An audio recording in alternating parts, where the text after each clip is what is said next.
அனைவருக்கும் வணக்கம். உங்கள் அனைவரையும் என்னால் முடிந்தது சேனலுக்கு மீண்டும் வரவேற்கிறேன்.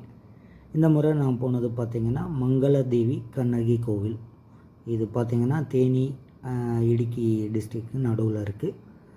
இந்த கோவிலுக்கு பார்த்திங்கன்னா ஒவ்வொரு வருடமும் சித்ரா பௌர்ணமி அன்னைக்கு மட்டும் அலோவ் பண்ணுறாங்க.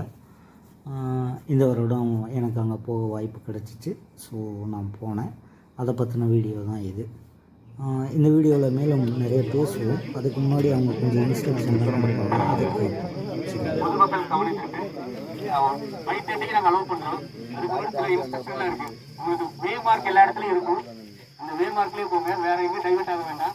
அதே மாதிரி வந்து இந்த வாட்டர் பாட்டில் வந்து silver water bottle allowed, 1 litre water bottle allowed இல்லை, 1 litre 2 litre water bottle allowed இல்லை. நாங்கள் வந்து 4 மெம்பர்ஸ்க்கு 5 லிட்டர் வாட்டர் கேன் கொடுப்போம், ப்ரொவைட் பண்ணுவோம். அதே மாதிரி இந்த கேமரா இதெல்லாம் அலோட் கிடையாது. ஏன்னா அங்கே வாங்கி வச்சுக்கோங்க. உங்களுக்கு வந்து வேற வீடியோ கேமரா எடுக்கிறதுலாம் இல்லை. யூடியூப் இருக்கிறது நிறைய பேர் இருக்காங்களே, அந்த மாதிரி இல்லை. நீங்கள் ஓன் மொபைல் யூஸ் பண்ணிக்கலாம். அதாவது ஸ்பீக்கரை வந்து ப்ராகிபிட்டட். ஸ்பீக்கர் போட்டு பாட்டு கேட்டு போகக்கூடாது.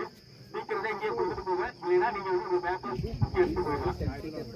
அந்த ஜென்ரல் இன்ஸ்ட்ரக்ஷன். ஸோ இந்த கோயில் ஆல்ரெடி நான் சொன்ன மாதிரி தேனி மாவட்டத்தில் இருக்குது. பழையங்குடி அப்படின்ற இடத்துலேருந்து 6 கிலோமீட்டர். ஸோ இது வந்து ட்ரெக்கிங் தான் போகணும். இந்த கோயில் ஏற ஆரம்பித்ததுலேருந்து பார்த்திங்கன்னா ஒரு 1.5 மணி நேரம் நல்ல ஒரு ஏற்றமாக தான் இருந்துச்சு. ஏறிக்கிட்டே தான் இருக்கணும், அந்த மாதிரி தான் இருந்துச்சு. ஒரு 1.5 மணி நேரம். இது பார்த்திங்கன்னா குமுளியிலேருந்து 14 கிலோமீட்ரு. கடல் மட்டத்துலேருந்து பார்த்திங்கன்னா ஒரு 5000 மீட்ரு உயரத்தில் இருக்குது. சித்ரா பௌர்ணமி அன்னைக்கு மட்டும்தான் அலோவ் பண்ணுறாங்க, நம்ம தமிழ்நாட்டிலேருந்து போகிற மாதிரி.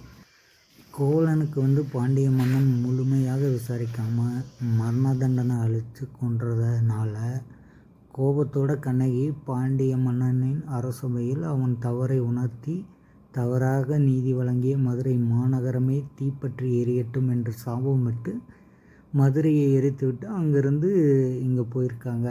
இங்கே போய் தான் அவங்க சாந்தமானாங்க அப்படின்ற மாதிரி சொல்கிறாங்க.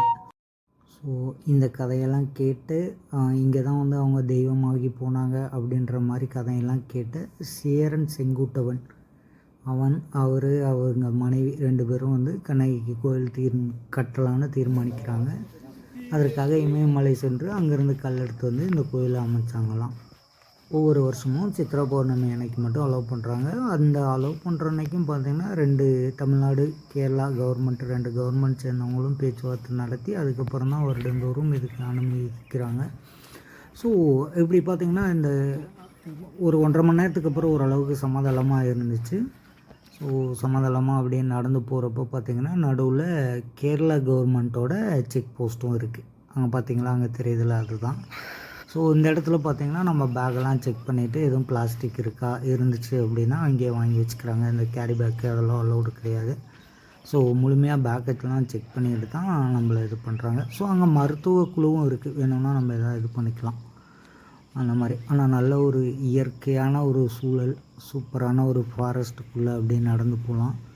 என்னென்னா இந்த மலையில் வந்து எனக்கு பிடிச்சது என்னென்னா நம்மளோட என்ன சொல்கிறது, போகிற வழி, அதே மாதிரி அந்த டார்கெட் என்ன அப்படிங்கிறது கொஞ்சம் தூரத்துலேருந்து பார்த்தாவே நமக்கு தெரியும். இப்போ அந்த டவர் இருக்குல்ல, அங்கே ஒரு டவர் தெரியுதுல்ல, அங்கே தான் நம்ம போகணும்.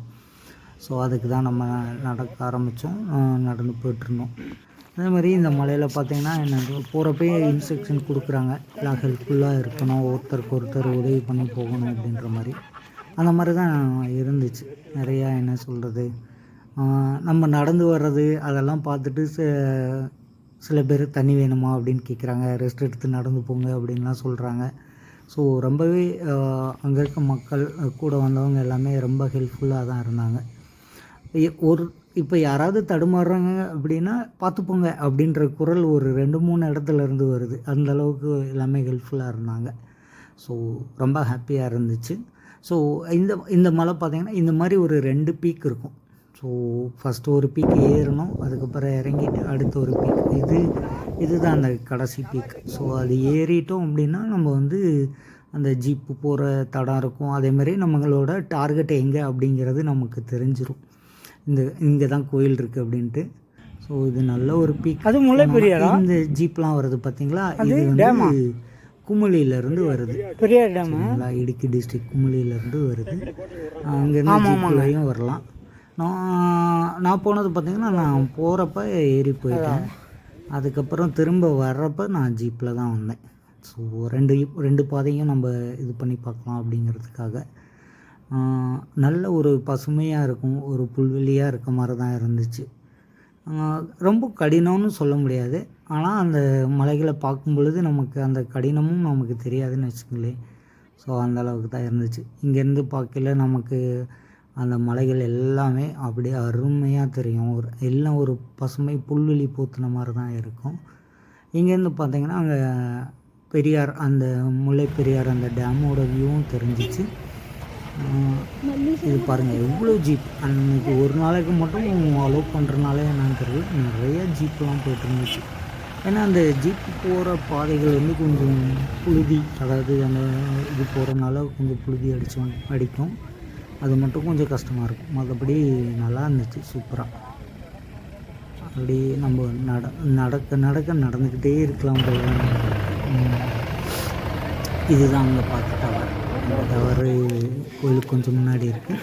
இங்கே அந்த செப்பல்லாம் கழட்டி விட்டுட்டு இங்கேயே கழட்டி விட சொல்லுவாங்க. ஸோ செப்பலை கழட்டி விட்டுட்டு நம்ம இந்த வழியாக அங்கே உள்ளே போகலாம். இந்த நடந்து போகிறது அப்படியே அந்த காற்றோட சூப்பராக இருக்கும். தேனி காற்றோட அப்படின்ற மாதிரி இருக்கும் நல்லா. இது அந்த கோயிலோட என்ட்ரன்ஸ். ஸோ இங்கே பார்த்தீங்கன்னா 2 கோயில் இருக்குது. இந்த கண்ணகி கோயில், அப்புறம் கேரளா கவர்மெண்ட்டோட ஒரு கோயில், தமிழ்நாடு கவர்மெண்ட்டோட ஒரு கோயில். இது வந்து கேரளா கவர்மெண்ட்டோட கோயில். இங்கே வந்து அந்த போன உடனே அந்த தண்ணி கொடுத்தாங்க, சுடு தண்ணி ஒன்று பிங்க் கலரில் இருக்க மாதிரி. அது ரொம்ப ஒரு இதமாக இருந்துச்சு அவ்வளோ தூரம் நடந்து போனதுக்கு.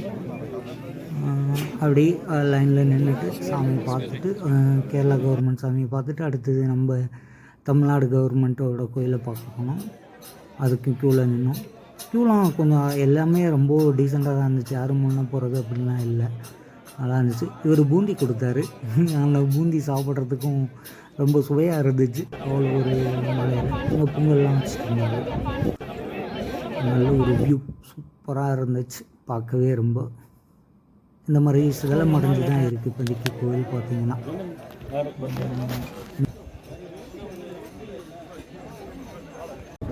மேலே நல்லா ஒரு அன்னதானம் போட்டாங்க, புளி சாதம். அந்த புளி சாதத்துக்கு தொட்டுக்க ஒரு ஊறுகாய் மாதிரி கொடுத்துருந்தாங்க. ரொம்பவே அருமையாக இருந்துச்சு. அந்த ஒரு இடத்துல இப்படி ஒரு சாப்பாடு கொடுத்ததுக்கு நன்றி. அப்புறம் மருத்துவ முகாம் இருக்குது அங்கே. நம்ம அங்கே வந்து வலிக்குது, கால் வலிக்குதுன்னா நம்ம மாத்திரை மருந்து வாங்கிக்கலாம். ஸோ அடுத்து ரிட்டன் ஜீப்பில் நான் இறங்குறதுக்கு கிளம்பிட்டேன். ஒருத்தர் வந்து நிறைய பேர் ஏற்ற மாட்டேனாங்க. அப்புறம் ஒருத்தர் வாங்க போகலாம் அப்படின்னாங்க. ஸோ அப்புறம் அவர் கூட ஏறிட்டு வந்தேன். என்னை பொறுத்த வரைக்கும் மலை ஏறினதை விட இந்த ஜீப்பில் இறங்கினது தான் கொஞ்சம் டயர்டாக இருந்துச்சு. மற்றபடி இதுவும் ஒரு நல்ல ஒரு எக்ஸ்பீரியன்ஸ், சூப்பராக இருந்துச்சு. தேங்க்ஸ் ஃபார் வாட்சிங். பாய்.